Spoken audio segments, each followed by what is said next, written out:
the best in me when I only saw the worst in me. And I'm sure there are many of you who feel the same way. My brother-in-law, Reverend Bantam, gave me quite the introduction. I so appreciate it, glory to God. I'm giving God all honor and everyone here, all pastors, members, friends. I am not a preacher, regardless of what my brother-in-law said, and maybe all that's true. I'm here as a strategic life coach. That's my latest endeavor. I've had many endeavors. I do personal life coaching. I'm being trained to do that. And what that basically means is you help people. You help people. And I've always been a helper. Prior to retiring, I was a probation officer and administrator for 35 years, worked for the state of Connecticut, helped people there. At one point, I called that my ministry. And Lord, what a ministry it was. Then I retired and I opened a landscaping business, and I used to sit right out here in my truck 5 years ago and pick up people from the soup kitchen and give them a job. Many of them were on probation, I found out. I said, well, look, I'm not being a probation officer again. Do I got to take a drug test today? What? And teaching life skills, that sort of thing.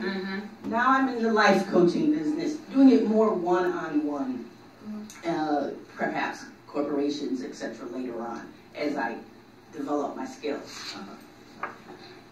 But because of my foundation, and because I know who I am, and I know whose I am, and I know how I got through all the last 45 years, and all the blessings he gave me, despite where I started. Where I started. If not for God, there goes I. Teen mom, high school dropout. Long story, all that stuff in between we don't have time to go into. Married more than one time, Lord have mercy. Don't laugh now. Widowed from, I call it widowed. I left him first, to be honest with you and transparent. Biggest probably mistake I've ever made. My whole family told me, you done lost your other love of mine. I was married to him over 20 years, my best friend. Then he died shortly thereafter, so I call myself widowed from him because we remained friends after. So kind of been through it all. Not much I haven't seen. I'm a grandmother. I am now a great-grandmother. I had my first granddaughter had our first great-grandchild about 2.5 months old now. Just a precious thing. Amen. So I've been around a minute, not a spring chicken. So because I know whose I am, I'm going to give you a scripture. I'm not going to try to quote too many because I might mess up and quote one wrong. I don't want to do that. Romans 12:2. Be not conformed to this world, but be transformed by the renewing of your mind. I spend a lot of work working with the mind. When you're a life coach, you do a little therapy, and we get into the psychological aspects of it. And transformation, though, is also a spiritual word, as we know. And I know enough to know, no matter what I learn scientifically of how the brain works and how we can change how we think, nothing can truly transform a spirit and a heart but God. Amen. So I will never deny God in my work. I may not be out preaching about Jesus, and I may not be out doing it in that professional collar-wearing way. But whatever I do, I will know that I must help them reach their spirit and their heart, or they will never truly change.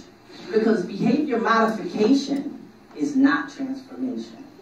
You can stop drinking for a while. You could, I'm going to wear my skirt up to here no more. I'm not going to do this. I'm not going to do that, But for your heart to change, your thoughts have to change.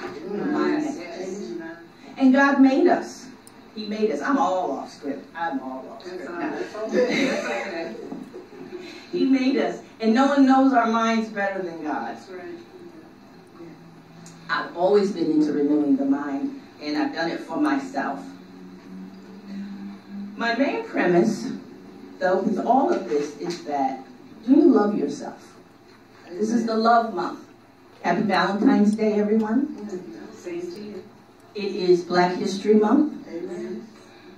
We were hated and despised and not loved, and we've had to learn how to love ourselves for ourselves. So I'm asking you, you don't have to answer, do you love yourself? Amen. And that's one of the questions I want you to leave here with. That's my message for today. And if you don't know, find out. Find out what it means to love yourself. How do I love myself? What shows that I'm loving myself? What actions mean I'm loving myself?